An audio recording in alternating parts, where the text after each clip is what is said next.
Welcome back to another episode on the Chrysler 300C Hot Wheels build. Today is a big day. It's the most anxious, scariest part of any custom paint job, and it is sanding the lacquer after the flake. Massive shout out to Custom Paints who have partnered with me on the Chrysler 300C build.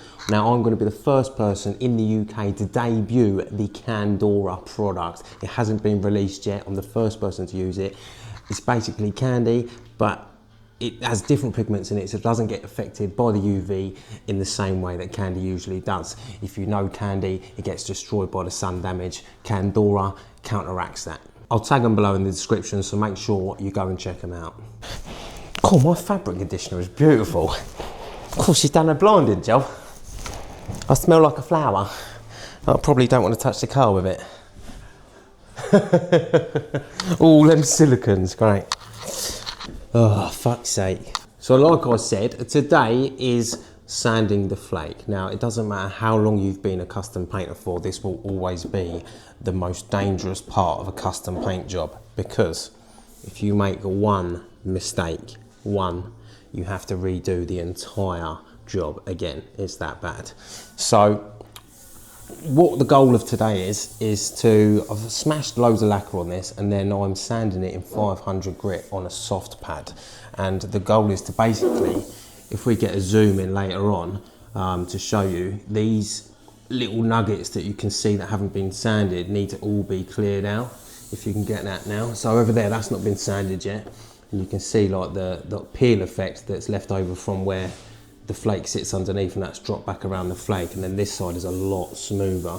There's still a couple of little bits. If we don't get rid of all of them, when we line up the car, it could cause bleed through on the tape and stuff like that. Not so much in the effect, it doesn't affect that so much, because you're still gonna pile it up with colours and clear coat it and cut and polish it. But for the line tape and stuff like that, it can cause bleed through. So we need to make sure as much as that is gone as possible without burning through. And then, like I said, if you do burn through, then it's game over and you do the whole thing again, because you cannot blend flake into flake without it being obvious that you've blended flake into flake. So let's get to sanding, shall we? Sanding after you've laid the flake and the lacquer is a very dangerous task. So I'm going to show you a couple of tips and tricks that I use to minimise the risk of burning through. So what I do to start with is I'll start with a fresh 500 on every single panel on a fat interface pad on the vacuum DA, because we don't want any dust to go everywhere. We want consistent sanding the whole way through, hence why we change the pad every time. And then what we're going to do is we're going to work through all of the flat panels, stay away from all the edges. We're not going to touch them at all until the very, very end. The reason we do this is because the more protection we keep on these edges, the better, because they're always going to be thinner because they round off when they flow out.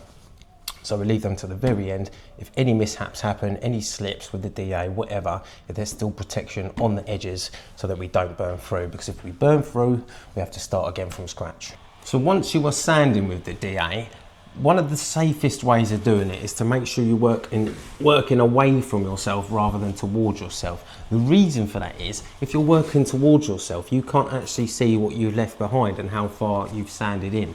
So it's always better to start close to yourself and work away. That way you can see if you've completed, if you need to come back and then move on. As well as working away from ourselves, what we want to do is we want to turn the speed down. We don't want full speed. We want to keep it around 3 or 4, which is like the high end of medium speed, because if anything, like I said, does happen, you don't want it to be on full speed and just smash through an edge. Now the goal of this is to make sure this is as flat as possible, because obviously we don't want any wobbles that are going to create bleed through with the fine line tape. The only thing about this is if you go too deep and you cut through, you have got to redo the flake. So one little tip I've got for you is, if you're DAing and all of a sudden it looks perfect, stop fucking sanding it, because it's one of them things that you can't, if you're not a painter, you won't know. But if you're a painter, you know it has this slight different sheen to it when you are touching cloth and you are about to fucking send it through the flake. You will see it, right? It will go this really perfect, fine cut finish, all of a sudden it will just switch like that. It will go from normal dusty to clean. That means if you touch it again, you're game over. So move on, don't touch it again, and that is that. So now we're at the point where all the DAing of the panels is done on this back section. And obviously only the edges and the awkward bits I've left. It is not worth taking a risk with an awkward panel with a DA for the sake of an extra couple of minutes by hand, just scuffing it up. So what I'm going to do now is see all these edges around the corners. I'm just going to scuff them up by hand, very gently, no pressure on there, because we don't want to put any deep grooves in there. Because if we put grooves in there, the more we put in, the more we're going to have to DA out, which is not what we want to really be doing on the edges. We are going to buff it off gently with the DA, just to take the edge off from what we've done by hand, but we're not actually sanding it with the DA. So this little section like that, get that. It doesn't obviously have to be perfectly flat, because obviously the colour will take it up, and I'm not going to be doing any line work on that. But if we was doing line work on that, I would say you need to send it all the way to the end. So that's at that point now, and I'll just show you what I'll do.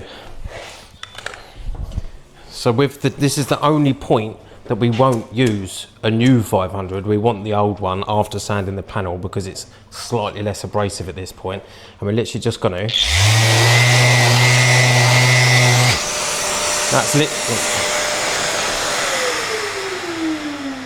that's literally it. Just a little flick over the top, just to take them, any finger scratches that I've put in with that, just to take them out so they don't show up in the candy, because the colour will soak into any finger scratches. So we literally scuff all them edges up with the finger, and then literally whoosh, over with, oh, maybe we'll cut that bit.